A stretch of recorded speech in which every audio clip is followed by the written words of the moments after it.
The Insanity of God by Nik Ripken, Chapter 3, The Face of Evil.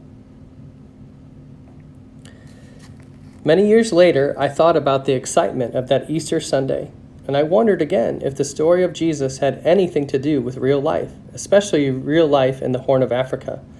As my exploring of Mogadishu continued, I happened upon a crew from a British company hired to find, disarm, and remove landmines left in and around the city.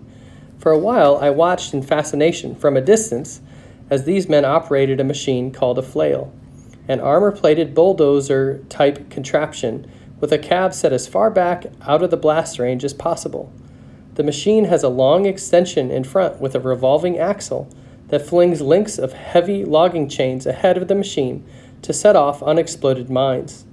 The machine's heavy blade can then scrape up and push the remains off the road. When the crew took a break, I walked up behind the machine to talk to the men. Their equipment was designed primarily for cleaning anti-personnel mines. Those were usually small explosive charges buried so that their tops are level with or just barely under the ground. They are typically packed in plastic casings that won't register on a metal detector and set with a simple pressure plate or button that can be tripped by stepping on it and exerting merely a few pounds of weight.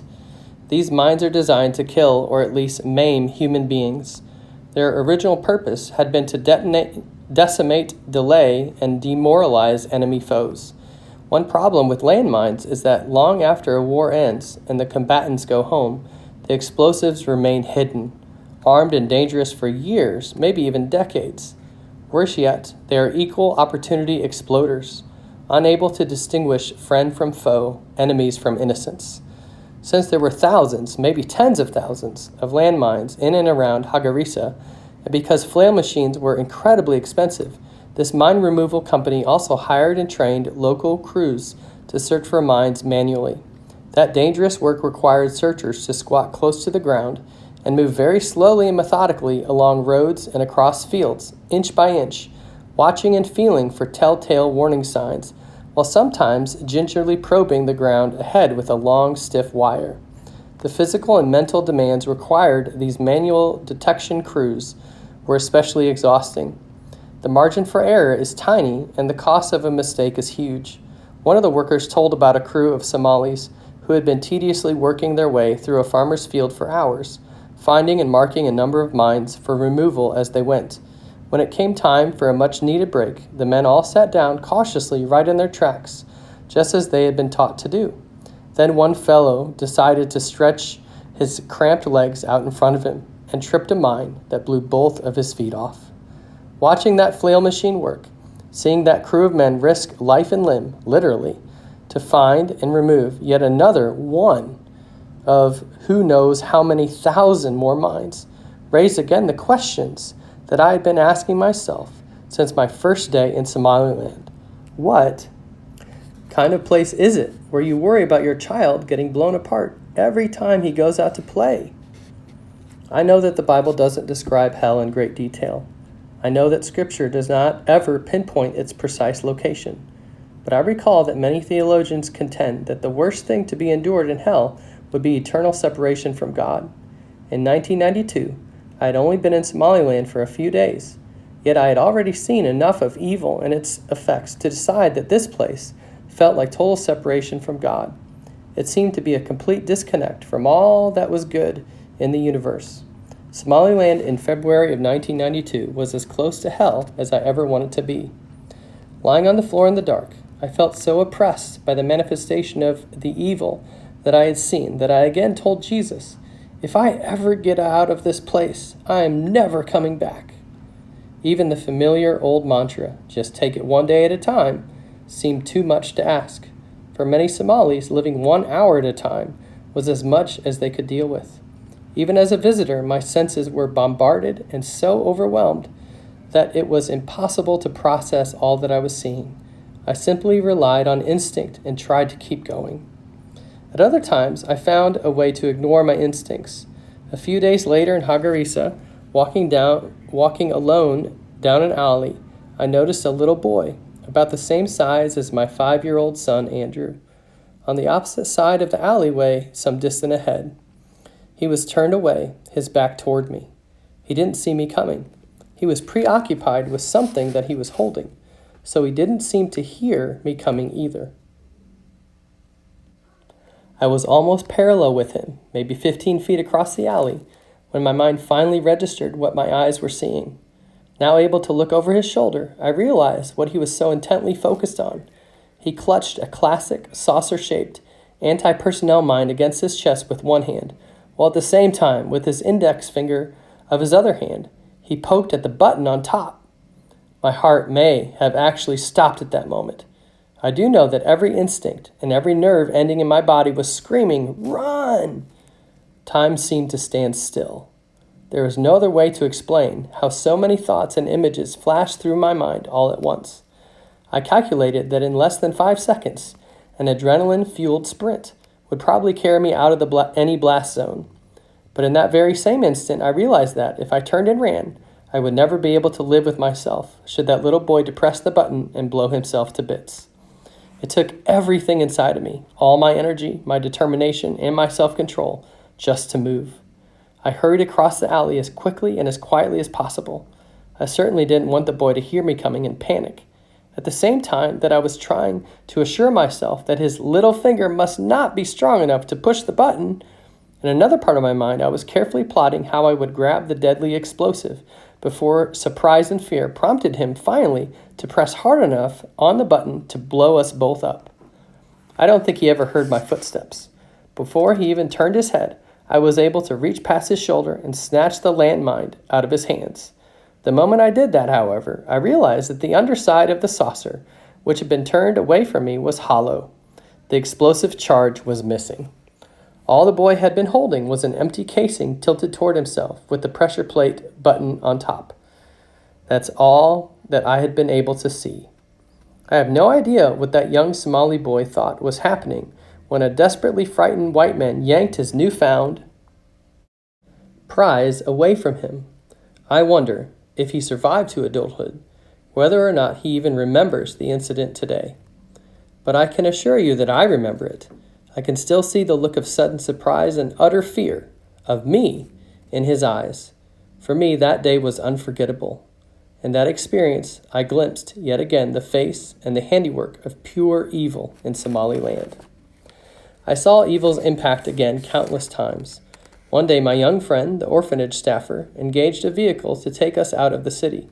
My plan for this extended scouting trip had been to observe and document the outlying community's greatest needs so as to consider potential projects that my non-government organization, NGO, might begin in the countryside around Hargeisa. It is important to know that most of Africa's potable water supply is dependent on electricity. Even most communities that depend on ancient village wells for basic survival now use submersible electric pumps powered by small portable generators to bring the water to the surface. Such basic technology is not only relatively inexpensive and low maintenance, it is also a reliable and efficient means to tap meager water supplies in areas where traditional methods are unable to access deep water aquifers. Unfortunately, such simple equipment is easy to steal or sabotage. Once we got out of the city, we discovered that every communal well had been rendered useless. The village generator had been looted, and or the submersible pump had been pulled out and taken for use elsewhere. Perhaps thieves had been able to sell their plunder. What was even harder to understand was the pointless destruction and cruelty inflicted on those few villages that had still depended on old-fashioned hand pumps until roaming vandals, armed raiders, enemy clans, or perhaps one side or the other in the ongoing civil war had simply smashed and destroyed the pumps and then permanently sealed off the old wells by filling them with rocks or sand. Whoever the culprits, whatever their motivation, the results in nearly every village were the same. Entire herds of goats lay dead in fields where grass no longer grew. Dried and rotting camel carcasses littered the roadsides and filled the air with the stench of death. Many of the homes in these outlying villages were now empty and abandoned.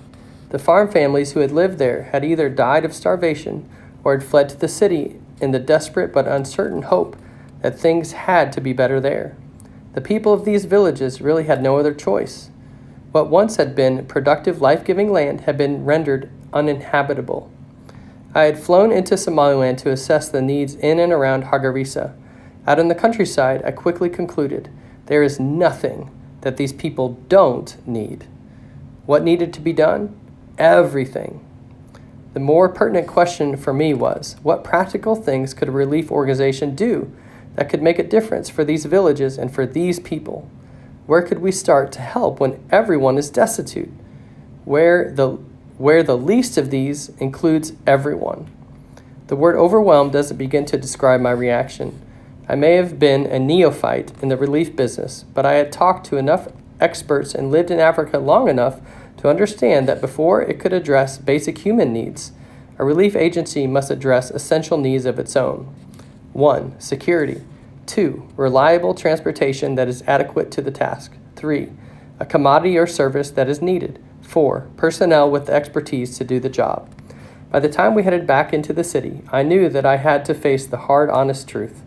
I did not yet have enough of any of those fundamental requirements for a functional relief effort even to begin to tackle the staggering needs that I had seen that day. On some level, I had started to understand the depth of hopelessness that I saw in the eyes of so many Somalis. The emotional fallout from that countryside expedition may help explain the intensity of my reaction to an incident I witnessed during a subsequent visit to the Hargeisa marketplace. At first, nothing seemed different from any of my earlier visits. The same vendors offered the same meager fare at the same few stalls. With nothing new to see in the way of merchandise, I stood off to the side and watched the people come and go. Suddenly, I heard the sound of heavy vehicles somewhere in the distance. They slowly, steadily drew closer. Eventually, I saw the caravan rolling through the streets toward the market. Finally, the caravan came into view, truck after truck, 15 in all. Each vehicle was bristling with weaponry. Armed men stood in the back of every vehicle. Each soldier was outfitted with an AK-47 over one shoulder and bandoliers full of bullets draped across his chest. Mounted on some trucks were 50 caliber machine guns.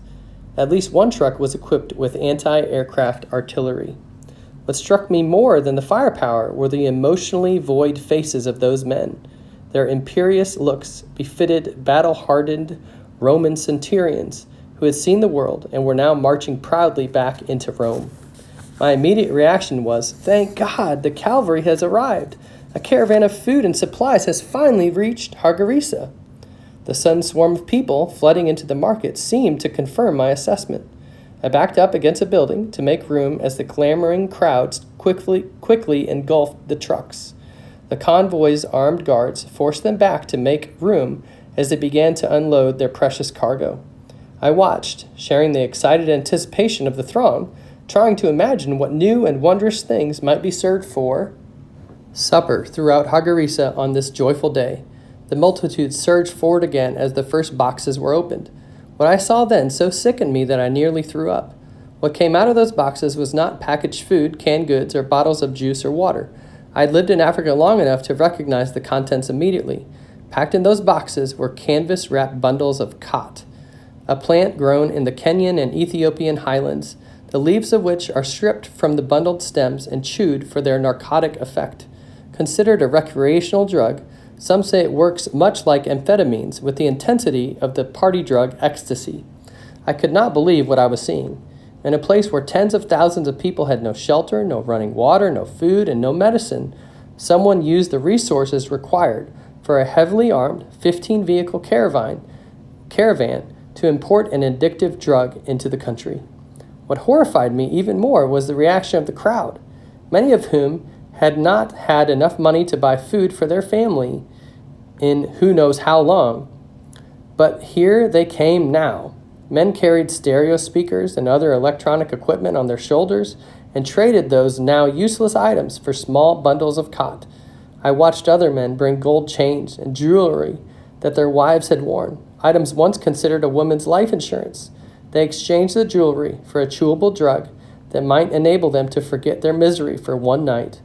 It was as if they believed that their only hope of ever escaping the hell of Somaliland was in a drug-induced forgetfulness that would last but a few short hours. Only minutes passed before all the boxes had been emptied, and the remainder of the crowd gradually drifted away. For me, the vivid and troubling memory of that experience has stuck in my mind for 20 years. For a brief time that afternoon in the Hagarisa market, as I watched those caravan guards nearly mobbed by desperate customers, I saw again the mask pulled back and the face of evil briefly exposed. I realized then that the supply line for evil was better established and a lot more efficient than the supply line for good, and I was not at all sure that I could do anything to change that when and if I managed to get back to Nairobi. Fortunately for me, the grapevine still worked very well in Africa, especially among the international community. Somehow my European friends at the orphanage got word that a Red Cross plane was coming in the next day. They didn't have to tell me twice. As thrilled as I was to be leaving Somaliland, what I wanted more than anything was to get back home to Nairobi to see Ruth and my boys. This was before the cell phone and satellite communication revolution had reached much of Africa. I had heard nothing from my family, and they had not heard any word about me for over 3 weeks. If I had had a parachute during our descent into Nairobi, I might have exited the plane before we landed at Wilson Airport. Since I hadn't been able to let Ruth know I was coming, I took a taxi home to surprise her. After 3 weeks in the alien world of Somaliland, it was surreal to be back in my world, to walk through the door of my own home, to eat a normal supper, sitting at an actual table with my own family, to sleep in my own bed, to live my own familiar life again. I felt as if I had gone from hell to heaven in a single day. What conflicted feelings! On the one hand, I was absolutely ecstatic to be with my family again, yet I couldn't help feeling guilty taking a bath. I had taken hundreds of photographs, wherever and whenever that had been possible. As these pictures were developed, I shared them with Ruth and the boys. I tried to recount for Ruth the details of my trip. She would ask questions in response. Eventually I remembered and added more details and told more stories. That was how I finally processed what I experienced, felt, and hopefully learned during my mind-blowing 3 weeks in Somaliland. I still wasn't clear about what a relief organization could accomplish there, or even where we might start. But if you had asked me for my honest assessment, I would have told you that Somaliland just might have been the neediest, most helpless, most hellish place to be found on earth. I was soon to discover that I was wrong about that. Mogadishu, the capital of Somalia, was even worse, and I was heading there next.